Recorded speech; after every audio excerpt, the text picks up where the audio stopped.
بسم اللہ الرحمن الرحیم۔ تمام بھائی اور بہنوں کو السلام علیکم۔ ناظرین گرامی، حضرت ابو ذر غفاری رضی اللہ تعالیٰ عنہ اپنے اسلام لانے کا واقعہ بیان کرتے ہوئے فرماتے ہیں کہ حضور پاک صلی اللہ علیہ وسلم پر وحی آنے سے بھی 3 سال پہلے سے میں اللہ تعالیٰ کے لیے نماز پڑھا کرتا تھا، اور جس طرف اللہ تعالیٰ میرا رخ کر دیتے میں اسی طرف چل پڑتا تھا۔ اسی زمانے میں ہمیں معلوم ہوا کہ مکہ معظمہ میں ایک شخص ظاہر ہوا ہے، اس کا دعویٰ ہے کہ وہ نبی ہیں۔ یہ سن کر میں نے اپنے بھائی انیس سے کہا، تم اس شخص کے پاس جاؤ، اس سے بات چیت کرو اور آ کر مجھے اس بات چیت کے بارے میں بتاؤ۔ چنانچہ انیس نے نبی کریم صلی اللہ علیہ وآلہ وسلم سے ملاقات کی۔ جب وہ واپس آئے تو میں نے ان سے آپ صلی اللہ علیہ وآلہ وسلم کے بارے میں پوچھا۔ انہوں نے بتایا، اللہ کی قسم میں ایک ایسے شخص کے پاس سے آ رہا ہوں جو اچھائیوں کا حکم دیتا ہے اور برائیوں سے روکتا ہے، اور ایک روایت میں ہے کہ میں نے تمہیں اسی شخص کے دین پر پایا ہے۔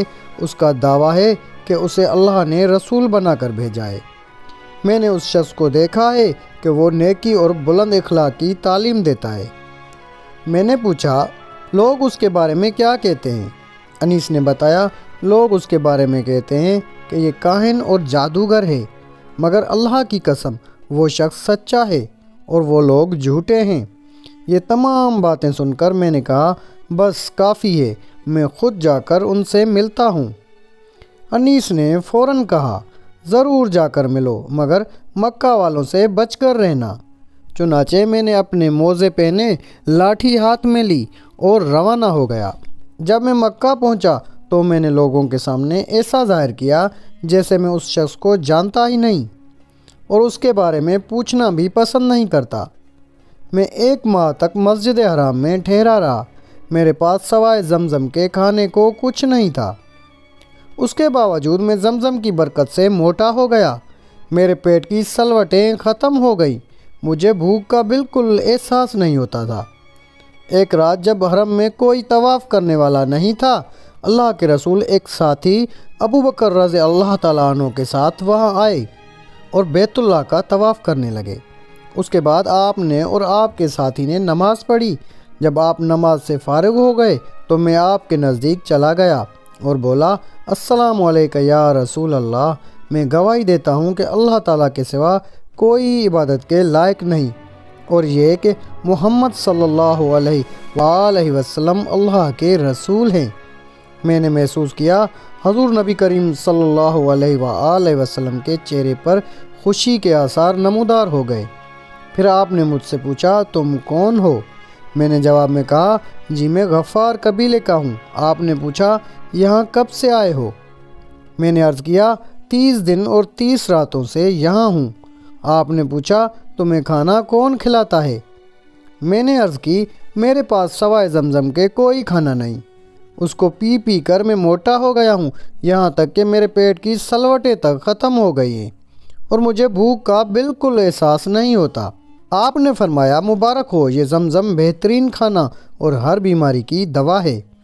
زمزم کے بارے میں احادیث میں آتا ہے، اگر تم آب زمزم کو اس نیت سے پیو کہ اللہ تعالیٰ تمہیں اس کے ذریعے بیماریوں سے شفا عطا فرمائے تو اللہ تعالیٰ شفا عطا فرماتا ہے، اور اگر اس نیت سے پیا جائے کہ اس کے ذریعے پیٹ بھر جائے اور بھوک نہ رہے تو آدمی شکم سیر ہو جاتا ہے، اور اگر اس نیت سے پیا جائے کہ پیاس کا اثر باقی نہ رہے تو پیاس ختم ہو جاتی ہے۔ اس کے ذریعے اللہ تعالیٰ نے اسماعیل علیہ السلام کو سیراب کیا تھا۔ ایک حدیث میں آتا ہے کہ جی بھر کر زمزم کا پانی پینا اپنے آپ کو نفاق سے دور کرنا ہے، اور ایک حدیث میں ہے کہ ہم میں اور منافقوں میں یہ فرق ہے کہ وہ لوگ زمزم سے سیرابی حاصل نہیں کرتے۔ ہاں، تو بات ہو رہی تھی حضرت ابو ذر غفاری رضی اللہ تعالیٰ عنہ کی۔ کہا جاتا ہے ابو ذر غفاری اسلام میں پہلے آدمی ہیں جنہوں نے آپ صلی اللہ علیہ وسلم کو اسلامی سلام کے الفاظ کے مطابق سلام کیا۔ ان سے پہلے کسی نے آپ صلی اللہ علیہ وآلہ وسلم کو ان الفاظ میں سلام نہیں کیا تھا۔ اب ابو ذر رضی اللہ تعالیٰ عنہ نے آپ صلی اللہ علیہ وآلہ وسلم سے اس بات پر بیعت کی کہ اللہ تعالیٰ کے معاملے میں وہ کسی ملامت کرنے والے کی ملامت سے نہیں گھبرائیں گے، اور یہ کہ ہمیشہ حق اور سچی بات کہیں گے، چاہے حق سننے والے کے لیے کتنا ہی کڑوا کیوں نہ ہو۔ حضرت ابو ذر غفاری رضی اللہ تعالیٰ عنہ حضرت ابو بکر صدیق رضی اللہ تعالیٰ عنہ کی وفات کے بعد ملک شام کے علاقے میں ہجرت کر گئے تھے۔ پھر حضرت عثمان رضی اللہ تعالیٰ عنہ کی خلافت میں انہیں شام سے واپس بلا لیا گیا اور پھر یہ ربضہ کے مقام پر آ کر رہنے لگے تھے۔ ربضہ کے مقام پر ہی ان کی وفات ہوئی تھی۔ ان کے ایمان لانے کے بارے میں ایک روایت یہ ہے کہ اب یہ مکہ معظمہ آئے تو ان کی ملاقات حضرت علی رضی اللہ تعالیٰ عنہ سے ہوئی تھی، اور حضرت علی رضی اللہ تعالیٰ عنہ نے ہی ان کو آپ صلی اللہ علیہ وآلہ وسلم سے ملوایا تھا۔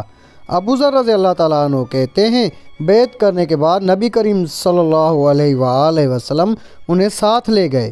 ایک جگہ حضرت ابو بکر صدیق رضی اللہ تعالیٰ عنہ نے ایک دروازہ کھولا، ہم اندر داخل ہوئے۔ ابو بکر صدیق رضی اللہ تعالیٰ عنہ نے ہمیں انگور پیش کیے۔ اس طرح یہ پہلا کھانا تھا جو میں نے مکہ میں آنے کے بعد کھایا۔ اس کے بعد نبی صلی اللہ علیہ وآلہ وسلم نے ان سے فرمایا، اے ابو ذر، اس معاملے کو ابھی چھپائے رکھنا، اب تو تم اپنی قوم میں واپس جاؤ اور انہیں بتاؤ تاکہ وہ لوگ میرے پاس آ سکیں۔ پھر جب تمہیں معلوم ہو کہ ہم نے خود اپنے معاملے کا کھلم کھلا اعلان کر دیا ہے تو اس وقت تم ہمارے پاس آ جانا۔ آپ صلی اللہ علیہ وسلم کی بات سن کر حضرت ابو ذر غفاری رضی اللہ تعالیٰ عنہ بولے، قسم ہے اس ذات کی جس نے آپ کو سچائی دے کر بھیجا، میں ان لوگوں کے درمیان کھڑے ہو کر پکار کر اعلان کروں گا۔ حضرت ابو ذر غفاری رضی اللہ تعالیٰ عنہ کہتے ہیں میں ایمان لانے والے دیہاتی لوگوں میں سے 5واں آدمی تھا۔ غرض جس وقت قریش کے لوگ حرم میں جمع ہوئے انہوں نے بلند آواز میں چلا کر کہا، میں گواہی دیتا ہوں سوائے اللہ کے کوئی معبود نہیں، اور میں گواہی دیتا ہوں کہ محمد صلی اللہ علیہ وآلہ وسلم اللہ تعالیٰ کے رسول ہیں۔ بلند آواز میں یہ اعلان سن کر قریشیوں نے کہا، اس بددین کو پکڑ لو۔ انہوں نے حضرت ابو ذر رضی اللہ تعالیٰ عنہ کو پکڑ لیا اور بے انتہا مارا۔ ایک روایت میں الفاظ یہ ہیں، وہ لوگ ان پر چڑھ دوڑے، پوری قوت سے انہیں مارنے لگے یہاں تک کہ وہ بے ہوش ہو کر گر پڑے۔ اس وقت حضرت عباس رضی اللہ تعالیٰ عنہ درمیان میں آ گئے، وہ ان پر جھک گئے اور قریشیوں سے کہا، تمہارا برا ہو، کیا تمہیں معلوم نہیں کہ یہ شخص قبیلہ غفار سے ہے؟ ان کا علاقہ تمہاری تجارت کا راستہ ہے۔ ان کے کہنے کا مطلب یہ تھا کہ قبیلہ غفار کے لوگ تمہارا راستہ بند کر دیں گے۔ اس پر ان لوگوں نے انہیں چھوڑ دیا۔ ابو ذر رضی اللہ تعالیٰ عنہ فرماتے ہیں، اس کے بعد میں زمزم کنویں کے پاس آیا، اپنے بدن سے خون دھویا۔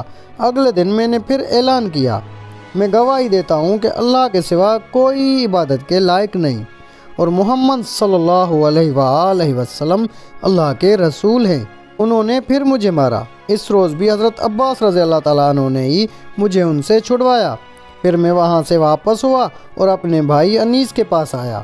انیس نے مجھ سے کہا، تم کیا کر آئے ہو؟ میں نے جواب دیا، مسلمان ہو گیا ہوں اور میں نے محمد صلی اللہ علیہ وآلہ وسلم کی تصدیق کر دی ہے۔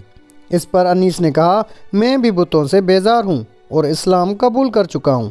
اس کے بعد ہم دونوں اپنی والدہ کے پاس آئے تو وہ بولی، مجھے پچھلے دن سے کوئی دلچسپی نہیں رہی، میں بھی اسلام قبول کر چکی ہوں، اللہ کے رسول کی تصدیق کر چکی ہوں۔ اس کے بعد ہم اپنی قوم غفار کے پاس آئے، ان سے بات کی، ان میں سے آدھے تو اسی وقت مسلمان ہو گئے۔ باقی لوگوں نے کہا، جب رسول اللہ صلی اللہ علیہ وآلہ وسلم تشریف لائیں گے ہم اس وقت مسلمان ہوں گے۔ چنانچہ جب رسول اللہ صلی اللہ علیہ وآلہ وسلم مدینہ منورہ تشریف لائے تو قبیلہ غفار کے باقی لوگ بھی مسلمان ہو گئے۔ ان حضرات نے جو یہ کہا تھا کہ جب رسول اللہ صلی اللہ علیہ وآلہ وسلم تشریف لائیں گے ہم اس وقت مسلمان ہوں گے، ان کے یہ کہنے کی وجہ یہ تھی کہ نبی کریم صلی اللہ علیہ وآلہ وسلم نے مکہ میں حضرت ابو ذر غفاری رضی اللہ تعالیٰ عنہ سے ارشاد فرمایا تھا، میں نخلستان یعنی کھجوروں کے باغ کی سرزمین میں جاؤں گا، تو کیا تم اپنی قوم کو یہ خبر پہنچا دو گے؟ ممکن ہے اس طرح تمہارے ذریعے اللہ تعالیٰ ان لوگوں کو فائدہ پہنچا دے اور تمہیں ان کی وجہ سے اجر ملے۔ اس کے بعد نبی کریم صلی اللہ علیہ وآلہ وسلم کے پاس قبیلہ اسلم کے لوگ آئے۔ انہوں نے آپ سے عرض کیا، اے اللہ کے رسول، ہم بھی اسی بات پر مسلمان ہوتے ہیں جس پر ہمارے بھائی قبیلہ غفار کے لوگ مسلمان ہوئے ہیں۔ نبی اکرم صلی اللہ علیہ وآلہ وسلم نے یہ سن کر فرمایا، اللہ تعالیٰ غفار کے لوگوں کی مغفرت فرمائے اور قبیلہ اسلم کو اللہ تعالیٰ سلامت رکھے۔ حضرت ابوذر غفاری رضی اللہ تعالیٰ عنہ ایک مرتبہ حج کے لیے مکہ گئے۔ طواف کے دوران کعبے کے پاس ٹھہر گئے۔ لوگ ان کے چاروں طرف جمع ہو گئے۔ اس وقت انہوں نے لوگوں سے کہا، بھلا بتاؤ تو تم میں سے کوئی سفر میں جانے کا ارادہ کرتا ہے تو کیا وہ سفر کا سامان ساتھ نہیں لیتا؟ لوگوں نے کہا، بے شک ساتھ لیتا ہے۔ تب آپ نے فرمایا، تو پھر یاد رکھو، قیامت کا سفر دنیا کے ہر سفر سے کہیں زیادہ لمبا ہے، اور جس کا تم یہاں ارادہ کرتے ہو، اسی لیے اپنے ساتھ اس سفر کا وہ سامان لے لو جو تمہیں فائدہ پہنچائے گا۔ لوگوں نے پوچھا، ہمیں کیا چیز فائدہ پہنچائے گی؟ حضرت ابوذر غفاری رضی اللہ تعالیٰ عنہ بولے، بلند مقصد کے لیے حج کرو، قیامت کے دن کا خیال کر کے ایسے دنوں میں روزے رکھو جو سخت گرمی کے دن ہوں، اور قبر کی وحشت اور اندھیرے کا خیال کرتے ہوئے رات کی تاریکی میں اٹھ کر نمازیں پڑھو۔ ناظرین گرامی، یہ تھی ہماری آج کی ویڈیو۔ اللہ پاک سے دعا ہے کہ اللہ پاک ہمیں سمجھنے اور عمل کرنے کی توفیق عطا فرمائے۔ اگر آپ کو ہماری ویڈیو اچھی لگی تو ویڈیو کو لائک کر کے اپنے دوست و احباب سے بھی زیادہ سے زیادہ شیئر کریں۔ جزاک اللہ۔